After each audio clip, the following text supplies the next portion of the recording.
Les gars, j'espère que vous allez bien. On se retrouve pour une nouvelle vidéo bilan mercato de la saison de Arsenal. Donc voilà les gars, on va faire un petit bilan mercato de cette saison d'Arsenal 2025-2026. Voilà, tout simplement, il est temps de faire le bilan. Arsenal ne joue pas la Coupe du Monde des clubs. Donc le bilan arrive tout de suite les gars. Déjà les gars, pour commencer, on va faire un bilan global en réalité de la saison pour tout simplement voir si la saison a été bonne ou pas. Et après, mesdames et messieurs, on fera tout simplement le conseil de classe des joueurs. Donc voilà, on est parti pour la vidéo. N'hésite pas à t'abonner, à liker et à commenter, à me dire en commentaire ce que tu en as pensé de la saison de Arsenal et à partager et à me dire ton avis sur tout simplement les joueurs que j'ai puni ou pas au conseil de classe. Donc voilà les gars, on est parti, let's go. Bon, bah on est parti, franchement, on va pas se mentir, encore une saison blanche. Voilà, encore une saison blanche les gars. Franchement, la saison elle aurait été dure, on va pas se mentir. Parce que, en réalité, cette saison, encore une fois, tu fais une saison blanche, tu ne gagnes aucun trophée. C'est dommage, franchement, c'est dommage les gars, parce que je pense qu'on aurait pu mieux faire sur cette saison. Je pense qu'on s'attendait tous à un titre.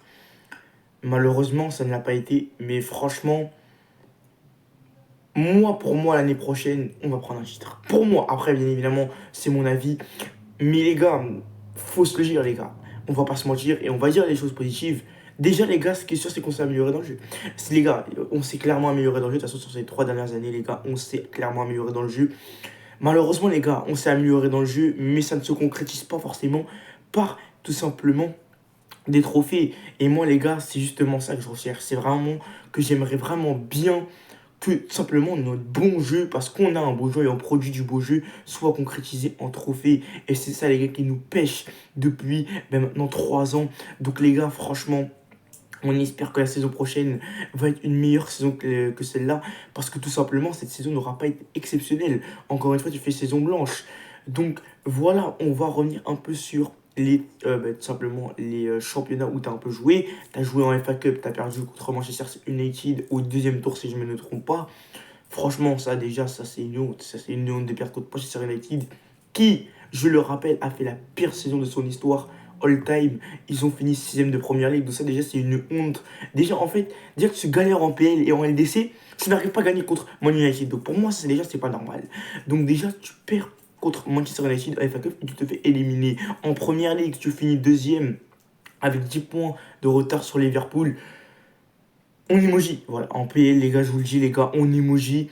Enfin, à un moment, faut arrêter. L'année dernière, c'était Manchester City qui nous faisait chier. Maintenant, les gars, que c'est plus Manchester City qui nous fait chier, les gars, maintenant, c'est Liverpool.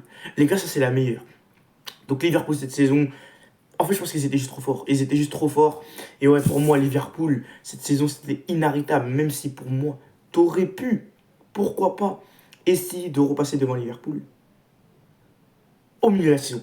Pour moi, je m'explique. Parce que en LDC, Liverpool est tout simplement allé en huitième de finale, a gagné son match aller contre le PSG et a perdu le retour. Et ça, les gars, pour moi, mentalement, dans les têtes des joueurs de Liverpool, ça a joué. Et pour moi, tu aurais pu repasser devant à cette période-là. Parce que Liverpool avait un mental à zéro et que Liverpool perdait match après match, faisait soit des matchs nuls, soit des défaites et faisait quelques victoires contre des petites équipes. Mais à ce moment-là précis, on a perdu Saka et Odegaard. Voilà, non, on n'a pas perdu Saka, on a perdu Odegaard. On a pile poil à ce moment précis où on pouvait repasser devant Liverpool, perdu Odegaard. Si je ne me trompe pas, c'était Odegaard ou Saka, dites-le moi en commentaire. On a perdu notre chef d'orchestre. Donc les gars, encore une fois, on n'a pas eu de chance. Et LDC, on se fait éliminer en demi-finale contre le PSG. Je pense que la LDC, c'est la compétition où on a été le meilleur. On se fait éliminer par le PSG qui a gagné après la LDC, donc c'est pas une honte. Mais ouais, cette saison, franchement, saison blanche, et en espérant que celle la saison prochaine va être meilleure, mais pour moi, elle sera meilleure. Il faut déjà qu'on recrute aussi au niveau du mercato. Mais ouais, c'est dommage parce qu'encore une fois, tu fais une saison blanche, c'est bientôt la cinquième, c'est la 5e année où Arteta est là. Encore une saison blanche, ça va commencer à être rude cette histoire, mais bon, les gars, on y croit quand même. Donc laissons encore une chance à Arteta la saison prochaine. Bref, on était parti pour le conseil de classe des joueurs. Je vous le dis, hein, il y en a, je vais allumer. Il y en a, je vais allumer. Donc, tous ceux qui se voilent la face, tous ceux qui n'ont pas envie de voir la vérité en face, sur les joueurs, quittez la vidéo. Juste quitter la vidéo, c'est mieux pour vous. On va commencer par Raya. Raya, donc il y a plusieurs classes. Hein, bien évidemment, il y a les félicitations. tu as les compliments, tu as les encouragements, c'est-à-dire que tu peux me faire avertissement, donc il faut faire attention parce que tu es sur la sellette, et discipline, c'est-à-dire que tu es viré, voilà, clairement, et non noté, bah, c'est parce que tu n'as pas assez joué. On va passer tout de suite à Raya. Raya, je vous le dis, félicitations directement. En fait, est-ce que je suis obligé de vous décrire la saison de Raya? Les gars, la saison de Raya est juste exceptionnelle pour moi, une saison de fou. Donc pour moi, Raya, c'est félicitations. Que dire de plus? Il nous a sauvés dans les grands matchs, en LDC, dans les grands matchs, il a été présent. Raya en première ligue, c'est trop fort. Les gars, les doubleurs qu'il nous a fait Raya, il nous a sauvé plein de fois. Il y a plein de points qu'on aurait pu perdre si Raya n'avait pas été là en PL. Et en LDC, il nous a sauvé un nombre de fois incalculable. Donc Raya, pour moi, les gars, c'est félicitations directement. Monstrueuse saison, peut-être la meilleure saison de sa carrière. Donc Raya, c'est félicitations. On va passer à la défense centrale, on va commencer par Saliba. Saliba, félicitations aussi. Très bonne saison de Saliba. Voilà, très bonne saison de Saliba, très qualitative. Franchement, en défense centrale, avec son compère Gabriel, il a tenu la baraque. Et pour moi, Saliba, c'est les félicitations. Très fort défensivement, physiquement aussi. C'est un monstre. Voilà, que dire de plus? Il a mis dans sa poche littéralement Mbappé avec Gabriel en tout simplement quart de finale. Que dire? Franchement, Saliba, les gars, c'est juste trop fort. Et pour moi, c'est dans les félicitations directement. On va passer à Gabriel. Gabriel, félicitations. Aussi, il a tenu la baraque en défense. Même si sur la fin de saison, il a été blessé, il a été absent. Il a fait une très grosse saison, Gabriel. Respect à lui. Il a tenu la baraque en défense centrale. Il a été très décisif sur les gros matchs qu'on avait à jouer. Gabriel, c'est juste des félicitations. On va passer au latéral droit et on va commencer par monsieur... Ah bah non, du coup, on va passer en défense centrale aussi. On va noter monsieur Kivior. Monsieur Kivior, ah là là, mon pauvre petit Kivior. Kivior, les gars, je vais lui mettre les encouragements. Encouragement pour Kivior.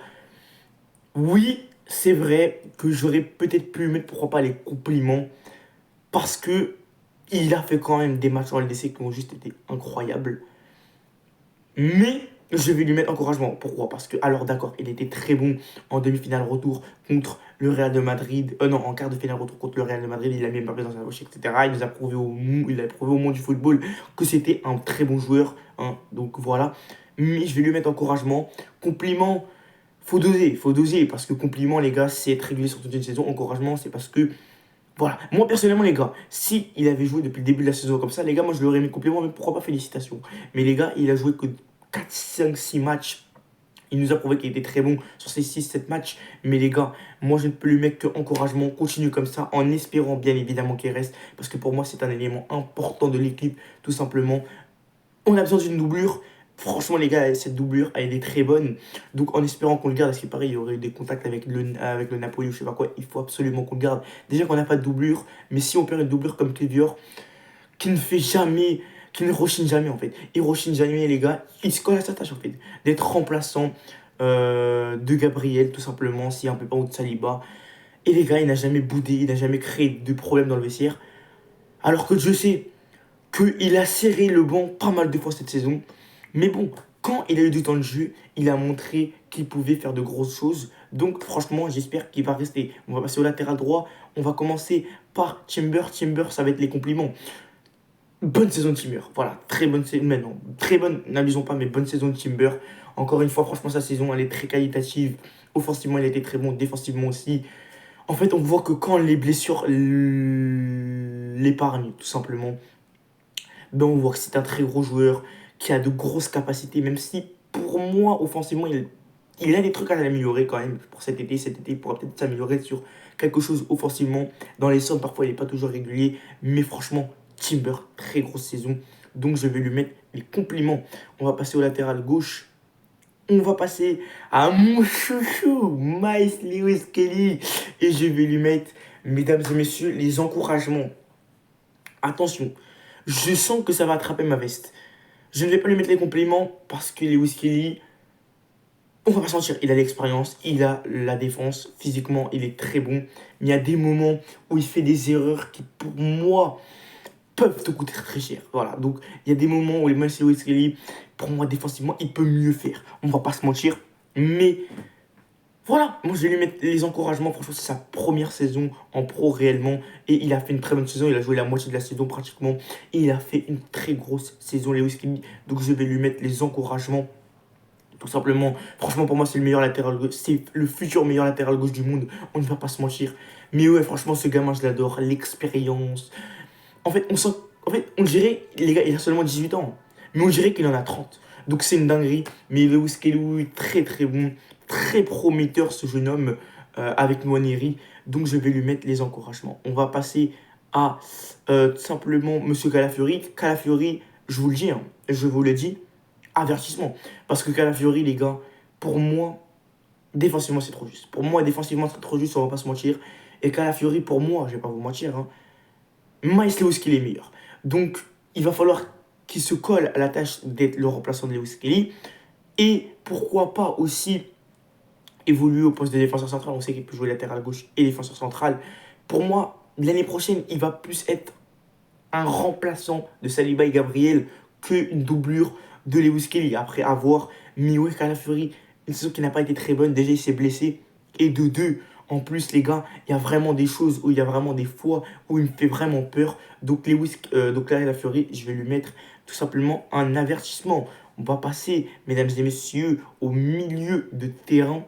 Ah oui, j'ai oublié de noter le gardien Neto. Neto, c'est non noté, hein. Voilà, il n'y a pas grand-chose à dire sur lui. Donc voilà, on va passer au milieu de terrain. Tout simplement, on va commencer par Odegaard. Tiens, Odegaard, ça va choper mon col. Je vous le dis, ça va choper mon col. Avant, les gars, j'ai lu mes lumières. Ça va choper mon col, Odegaard, les gars. Je le sens, les gars, ça va choper mon col. Je vais lui mettre avertissement. Oui, oui, oui, vous ne rêvez pas. Je mets avertissement Odegaard. Vous ne rêvez pas. Mesdames et messieurs, vous ne rêvez pas. Je mets avertissement Odegaard. Alors, je vous vois venir. Non, je vous vois venir. Oui, mais Odegaard, la première partie de saison qu'il a, ok. Mais les gars, Odegaard, pour moi, les gars, quand il est... Ok, les gars, admettons, première partie de saison où Odegaard, pour moi, il fait une très bonne première partie de saison, on va pas se mentir. Il y a ce moment-là où il se blesse, et pour moi, après, il est très très mal revenu. Voilà. Donc pourquoi je vais lui mettre avertissement pour ça? Parce que quand il est revenu, les gars, je ne l'ai plus reconnu. Non, les gars, je ne l'ai plus reconnu. Vous pouvez aller voir dans tous mes débriefs, je ne l'ai plus reconnu. J'ai vu une autre personne sur le terrain. J'ai cru qu'il y avait Dimitri Payet sur le terrain. Je ne l'ai pas reconnu. Nonchalant, fait très peu d'efforts au milieu de terrain pour récupérer des ballons qu'il perd. Et plus du tout comme avant, il rate des passes, des contrôles, les tirs sont mous. Odegaard, je ne l'ai pas reconnu sur la deuxième partie de saison. Première partie de saison, il avait fait la première moitié de partie de saison. Il a plutôt été bon, après il s'est blessé. Mais il s'est très mal remis de sa blessure. Il s'est très mal remis de sa blessure. Donc pour moi, c'est avertissement. Les gars, t'es obligé de l'avertir. Enfin, c'est pas parce que c'est Odegaard et qui nous a sauvés sur les dernières saisons que tu ne peux pas dire qu'il n'a pas été bon sur cette saison. Les gars, Odegaard, cette saison, c'est pas ouf, les gars. Donc je vais lui mettre avertissement. Faut qu'il se reprenne, le garçon. On va pas lui mettre discipline doucement quand même, c'est Odegaard. Mais les gars, faut vraiment qu'il se reprenne cet été, qu'il se remette les idées en place, qu'il revienne bien physiquement. Et tout simplement, on verra. Et oui, physiquement aussi, les gars. On voyait qu'à la 60e minute, il tirait sur la langue. Donc je sais pas comment il est revenu. Et pour moi, encore une fois, c'est ça le problème de la polyvalence. C'est qu'aujourd'hui, pour remplacer Odegaard, t'avais qui au milieu de terrain? C'est ça le problème. C'est que quand il y a un joueur d'un calibre de Odegaard qui est blessé, t'as personne pour le remplacer. Donc du coup, quand il revient de blessure, il doit vite revenir parce que l'équipe a besoin de lui. Donc pour moi, Odegaard, ouais, c'est avertissement. Et pour moi, si Odegaard n'a pas été bon sur la deuxième partie de saison, c'est un peu la faute d'Arteta. Parce que Arteta l'a fait revenir trop vite pour moi. Il fallait lui laisser un peu plus de temps de repos pour revenir. Mais non, les gars, lui, premier jour où le médecin lui a dit c'est bon, il peut rejouer, mais faire attention sur les efforts, etc., on le fait jouer directement. Donc pour moi, les gars, il y a un problème de profondeur de banc. Et oui, les gars, quand Odegaard n'est pas là, ben, c'est la panique à bord. Donc c'est pour ça qu'il va falloir recruter au milieu de terrain cet été. Bref, donc Odegaard, avertissement, mesdames et messieurs. Ah oui les gars, j'ai aussi noté White les gars, latéral droit White, tout simplement, White les gars c'est encouragement, voilà il est bien revenu, même s'il a été blessé pas mal durant la saison, mais les entrées qu'il a fait ont été plutôt bonnes, donc encouragement pour lui. On va passer au milieu de terrain, du coup ouais, on va passer à monsieur Partey. Partey, ça va être les compliments, franchement, bonne saison de Partey, on va pas se mentir. Même s'il y a des moments où il abuse. Franchement, il abuse, les gars. Il y a des moments comme par exemple la demi-finale. Non. Quart de finale, retour.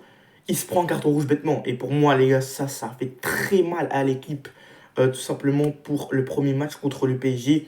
Mais ouais, partez, bonne saison, même s'il y a des moments où il s'en porte trop, et même s'il y a des moments où, en fait, partez, il y a des moments où il fait un très bon match et il peut en faire un très mauvais. Donc les gars, partez, ça va être compliment. Et il a quand même fait une saison de pas trop mieux de terrain, récupération de ballon, projection vers l'avant, défensivement, il revient souvent aider la défense quand il y a des trous. Donc partez, c'est compliments, félicitations. J'ai hésité, mais non, clairement pas. Pour moi, les félicitations, si c'était un peu mieux tenu sur cette saison, s'il y a des moments où il aurait un peu plus réfléchi, pourquoi pas il aurait les félicitations, mais là, non, les gars. Et on va passer à Rice. Rice et félicitations. Voilà, enfin, les gars, il n'y a même pas débat. Enfin, Rice, les gars, la saison que nous sort Rice, encore une fois, les gars, c'est une dinguerie avec le doublé, tout simplement contre le Real de Madrid. Deux coups francs, un doublé en demi-finale. Allez, contre le Real de Madrid, franchement, j'ai crié ce soir-là, les gars, j'avais trop d'émotions. Rice fait juste une saison de fou. Fait juste une saison de fou. Et oui, d'accord, Rice a été découvert que contre le Real de Madrid quand il a marqué son doublé en coup franc, les gars. Mais moi, les gars, je vous l'ai dit depuis le début de la saison que Rice allait faire une saison de fou. Et pour moi, Rice, les gars, je vous le dis, hein, c'est top 3 des meilleurs milieux de terrain au monde, hein. Top 3, top 5. Et il n'est pas cinquième. Donc franchement, Rice, les gars, très grosse saison. Félicitations pour Rice. Franchement, qu'il continue comme ça, c'est le patron milieu de terrain. Et pour moi, ça ne va pas changer. Donc voilà, les gars. On va tout de suite passer au prochain milieu de terrain, Merino. Merino, ça va être les encouragements. Voilà les gars, Merino, il est arrivé au milieu de saison. Il n'a pas été tout simplement dans les meilleures conditions pour commencer sa deuxième moitié de saison avec Arsenal. Quand il est arrivé, il s'est directement blessé à l'épaule. Un mois et demi d'absence. Et après, les gars, il arrive, il joue deux trois matchs en milieu de terrain. On voit qu'il tente, mais il n'y arrive pas. On voit qu'il est un peu perdu au milieu de terrain, on va pas se mentir, il sait pas trop où se positionner. Et puis les gars, Kai Havertz se blesse. Et les gars, Arteta décide de mettre Merino en pointe, les gars. Et les gars, après, vous savez ce que ça fait. C'est les gars, c'est un banger, les gars. Merino n'arrête pas de marquer et a été plus décisif que Kai Havertz, les gars. Carrément, les gars, Merino bégaye moins que Kai Havertz sur le terrain, les gars. C'est une dinguerie, les gars. En tout cas, les gars, Merino, il a été placé au poste de buteur. Et franchement, il nous a rendu de fiers services quand Kai Havertz n'était pas là. Donc, franchement, Merino, encouragement. Je peux pas noter toute la saison parce que la première partie de saison, il n'était pas là. Donc, je ne peux lui mettre que encouragement. On va passer tout de suite, mesdames et messieurs, à monsieur, tout simplement, Nwaneri. Nwaneri, tout simplement, je vais lui mettre encouragement au petit Nwaneri. Franchement, il a fait des entrées plutôt satisfaisantes. Il n'en a pas fait beaucoup. Il n'a fait pas beaucoup d'entrées, mais des entrées plutôt satisfaisantes. Il a marqué en je sais plus quoi, en League Cup ou je sais pas quoi. Mais ouais. Nwaneri, les gars, on sent qu'il a du potentiel, même s'il n'a pas énormément joué cette saison. Après, Arteta ne fait pas beaucoup confiance aux jeunes, on va pas se mentir. Et c'est pas le mec qui fait plus confiance aux jeunes. Mais bon, bref. Mais ouais, Nwaneri, les gars, tout simplement, encouragement. D'ailleurs, les gars, je n'ai pas noté Zinchenko et Tomiyasu en défense et Tierney, les gars. Zinchenko, les gars, c'est conseil de discipline. Tomiyasu aussi, trop souvent blessé. Zinchenko aussi. Et Tierney, les gars, conseil de discipline aussi. Donc, ça veut dire qu'ils doivent quitter le club impérativement. On va passer à l'attaque. On va un peu aller vite, les gars, vu que ça fait 18 minutes que je débite littéralement. Désolé, les gars. On va passer à l'attaque. On va commencer par Saka. Saka, je pense qu'il n'y a pas besoin d'épiloguer. Ça va prendre 20 secondes. Félicitations. Très grosse saison de la part de Saka. Voilà. Encore une fois, très bon. C'est lui qui ramène tout le danger. Enfin, en attaque, les gars, excusez-moi, mais il n'y a que lui qui ramène du danger. Il percute, il ramène des occasions, descend dans la surface de réparation. Bref, Saka, les gars, félicitations. Il l'a prolongé en plus qu'en 2027 ou 2028. Donc, c'est parfait, Saka, félicitations. On va passer à avertissement. Franchement, c'est une Kai Havertz, pas bonne, encore une fois. Pas bonne, j'abuse. Moyenne, parce que, encore une fois, les gars, Kai Havertz, il est nonchalant sur le terrain. Et devant les cages, Kai Havertz, il loot trop. Voilà, les gars, il bégaye trop devant les cages. Même Merino, les gars, bégayait moins devant les cages et était plus efficace que Kai Havertz, les gars. Donc, Kai Havertz, il va vraiment falloir que tu te réveilles. Voilà, avertissement. Ça veut pas dire que tu es sur la sellette. Mais s'il te plaît, frérot, réveille-toi. S'il te plaît, frérot, réveille-toi. Parce que je sais que tu as du potentiel, hein. Mais c'est que tu veux pas. Les gars, Kai Havertz est trop nonchalant. Donc, avertissement pour Kai Havertz. On va passer à Trossard. Trossard, mesdames et messieurs, c'est encouragement. Voilà. Il n'aura pas fait une saison de fou. Mais lui, les gars, au moins, il aura répondu par les statistiques. Non, mais ça me fait mal de dire ça, hein. Mais au moins, lui, les gars, il aura répondu par statistique, les gars. Bah oui, les frères. Parce que, encore, un mec comme Havertz, les gars, il jouerait pas hyper bien. On prendrait pas trop de plaisir à le voir jouer, ok. Mais il marquerait. Aucun problème. Mais là, les gars, il fait rien, Havertz. Alors que le Trossard, bon, il voit, enfin, il rentre souvent en cours de match. Parce que quand il commence les matchs, les gars, c'est catastrophique. Il rentre souvent en cours de match, les gars. Lui, les gars, il joue pas forcément hyper bien. Mais il marque, les gars. Il est décisif. Alors qu'Havertz, non. Donc, ouais, Trossard, encouragement. Qui continue comme ça, garçon. Continue comme ça. Et tu auras peut-être ta place dans le 11 l'année prochaine. On ne sait jamais. Bon, à part si Nico Williams vient. Et c'est tout de suite, tu vas serrer le banc de si Nico Williams vient. Je te le dis bien gentiment, ma biche. Mais sinon, Trossard, franchement, saison correcte. Voilà, on va pas se mentir. Et on va passer au dernier attaquant, je crois. Sterling, non noté. Voilà, il a jamais joué. Hein. Tu retournes à Chetly, frérot. Le prêt, il est juste catastrophique. Voilà.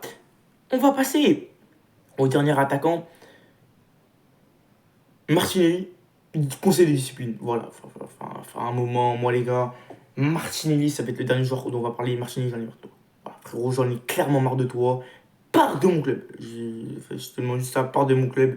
À un moment, ça fait 3 ans qu'on est là. Ouais, Martinelli, on est passé dans la confirmation, il ne confirme toujours pas. Mon gars, prends tes valises, casse-toi parce que je me prends pas la tête. Parce que Martinelli, les gars, c'est une catastrophe, les gars. Il sait pas dribbler devant les camps. Il bégaye comme je sais pas quoi, les gars. Il n'a pas de finition. Martinelli, les gars, faut qu'il parte. Faut qu'il parte, les gars. Faut qu'il parte dans un autre club. Peut-être que un Naples voudra bien le prendre. Ou un AC Milan, je sais pas. Mais il faut qu'absolument que Martinelli parte. Ça ne marchera jamais à Arsenal. Et je pèse mes mots. Voilà, le Martinelli 2020-2021, on ne le verra plus jamais. Martinelli part de mon club. C'est mieux pour toi. Voilà, tout simplement, c'est mieux pour toi. Et on va passer tout de suite au coach, les mecs. On va passer Arteta. Arteta, c'est encouragement. Parce que Arteta, en fait, je me dis que. En fait, il met une tactique en place. Mais si les joueurs ne l'appliquent pas, qu'est-ce que tu veux qu'il fasse en fait? Non, mais enfin, un moment, faut arrêter. Quand Kai Havertz est devant les cages, c'est pas la faute de Arteta s'il rate en fait. Moi, les gars, en fait, il y en a beaucoup qui retombent sur Arteta. Hein. Moi, il y a des moments où je retombe sur Arteta. Mais quand il y a des Martinelli ou des Havertz qui, devant les cages, n'ont pas de finition et ne marquent pas, c'est pas de sa faute. À chaque fois, les gars, ça remet la faute sur Arteta. Oui, la mauvaise tactique, les gars, c'est pas parce que Arteta met une tactique, mais un 4-4-2 offensif, que devant les cages, Havertz, il va rater. Bah non, c'est pas la faute d'Arteta, les gars. C'est la faute de Havertz c'est la faute de Havertz ou de Martinelli, hier, les gars. Enfin, moi, les gars, faut arrêter. Il y a beaucoup qui critiquent le manque de finition de la part de nos attaquants. Mais les gars, c'est pas Arteta qui est devant les cages. Imaginons Havertz a une occasion, c'est pas Arteta qui va la mettre au fond, qui va devoir tirer. Bah non, c'est Havertz. Donc les gars, je trouve qu'il y en a beaucoup qui remettent la faute sur Arteta, alors que peut-être que c'est un problème de joueur au final. Et que si avec Gyökeres devant les cages, par exemple, sur une action contre Everton, je sais pas quoi, bah il l'aurait mise. Donc les gars, moi j'en ai marre qu'on retombe un peu trop sur Arteta. Donc Arteta, c'est encouragement. Oui, ça fait 5 ans qu'il est là. Je sais que l'année prochaine, personne ne va tenir s'il y a une saison blanche. Mais Arteta, les gars, j'ai envie de l'encourager, de continuer ce qu'il fait et aussi de demander à ses dirigeants de recruter au mercato. C'est tout ce que je lui demande. Bref, voilà les gars, je crois qu'on a fait le tour. N'hésitez pas à me dire en commentaire ce que vous en avez pensé de la vidéo. N'hésitez pas à me dire si vous êtes d'accord avec moi sur mon conseil de classe. En tout cas, les gars, j'ai essayé d'être le plus objectif. Désolé si je suis pas trop actif en ce moment, les gars, mais ça va arriver, les frères. Les vidéos vont arriver. En plus, là, c'est les vacances. Je suis en vacances dans le beau, les gars. Donc, les gars, ça va un peu trahir les vidéos. N'hésitez pas à aller me follow sur TikTok aussi, les gars. C'est là-bas où je suis quand même un peu plus actif. Donc, voilà, les gars. N'hésitez pas à me dire ce que vous en avez pensé en commentaire de la saison et du conseil de classe. N'hésitez pas à vous abonner. Comme d'habitude, on rush les 1000 abonnés, à liker, à commenter et à partager bien fait. Sur ce, les gars, c'est bienvenue. On se retrouve pour une nouvelle vidéo ou pour un prochain live. Sur ce, ciao, les gars.